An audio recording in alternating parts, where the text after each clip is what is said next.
ഈ വീട്ടിനകത്തുള്ളവരുടെ സ്വഭാവം എനിക്ക് മനപ്പാടായതുകൊണ്ട് ആരും ഇനി തെറ്റ് സമർത്ഥിക്കാൻ നോക്കണ്ട.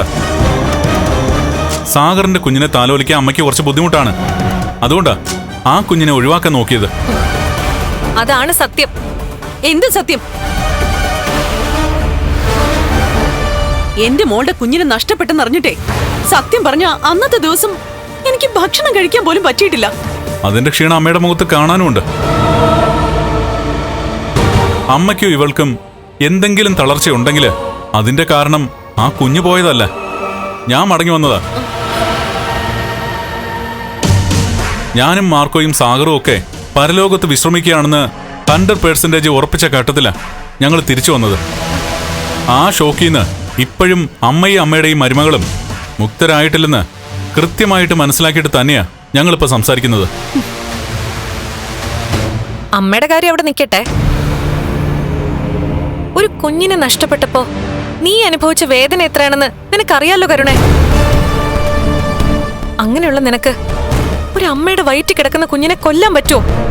അതിന് കൂട്ടി നിൽക്കാൻ പറ്റുമോ? നിർത്ത്. ഞാൻ ഇതിൽ പ്രതിയല്ല. നീയും പ്രതിയാണ്, ഇവരും പ്രതിയാ. പിന്നെ കൂടുതൽ ശബ്ദം ഉയർത്തണ്ട. അങ്ങനെ ശബ്ദം ഉയർത്തിയാൽ കൊലയാളിയുടെ മനസ്സുമായിട്ട് കുടുംബത്ത് കടിച്ചു തൂങ്ങുന്നവരെ തൂത്തെറിയും ഞാൻ. എല്ലാവരും വെളിയിലാക്കിയിട്ട് ഇയാളെ കൊണ്ട് ചാണകവെള്ളം തെളിയിക്കും. അതിനുള്ള അവസരം ഉണ്ടാക്കാതിരുന്ന എല്ലാവർക്കും കൊള്ളാം.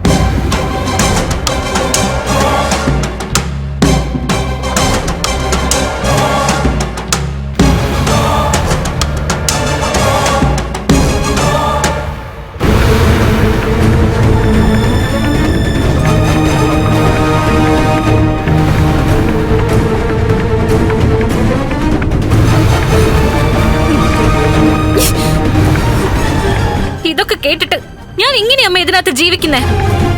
അയാള് വലിഞ്ഞു കയറി വന്നവരെ ആട്ടുന്ന പോലെയല്ലേ എന്നെ ആട്ടിയത്? മോളെ, നീ ഒന്ന് ക്ഷമിക്ക്. എനിക്ക് ക്ഷമിക്കാൻ പറ്റില്ല. ഈ ദേഷ്യം എനിക്ക് എങ്ങനെയെങ്കിലും തീർത്തേ പറ്റൂ. അതെങ്ങനെ തീർക്കാനാ മോളെ ഇപ്പോ? അത് തീർക്കാൻ മുകളിലൊരാളുണ്ടല്ലോ, അമ്മയുടെ മോൻ. അയാളുടെ മുഖത്താട്ടുമ്പോ എനിക്കിത്തിരി ആശ്വാസം കിട്ടും. ഭർത്താവിന് കഴിവില്ലാതായി പോയാലേ ദേ ഇപ്പൊരുത്തം പറഞ്ഞിട്ട് പോയത് കേട്ടില്ലേ? അത്തരം സംസാരങ്ങളിലൊക്കെ സാക്ഷിയാകേണ്ടി വരും. അതൊക്കെ കേൾക്കേണ്ടി വരും. ഗതികേടാ, സമയദോഷം.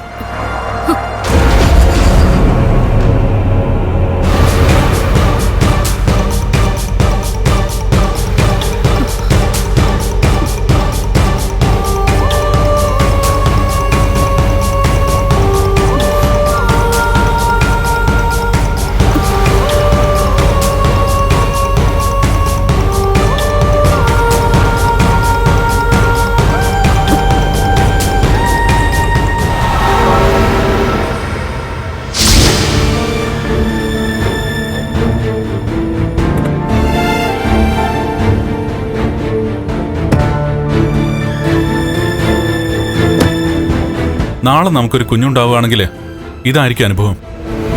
അത് മനസ്സിലുണ്ടാവണം. അത് പിന്നെ എനിക്കറിയില്ലേ കണ്ണേട്ടാ. അതുപോലെ തന്നെ മഞ്ജുവിനോടും പറയണം. അവള് വിശേഷം അറിയിക്കുകയാണെങ്കിൽ ഒരു കാരണവശാലും അമ്മയും കരുണയൊക്കെ കൊടുക്കുന്ന ഒരു ഭക്ഷണവും കഴിക്കരുതെന്ന്. അതിപ്പോ പറയേണ്ട കാര്യമൊന്നും ഇല്ലല്ലോ, അവക്കത് അറിയാലോ. അതിനുവേണ്ടി തന്നെയാ മാർക്കോ ഇങ്ങനെ ഒരു കള്ളം പറഞ്ഞത്.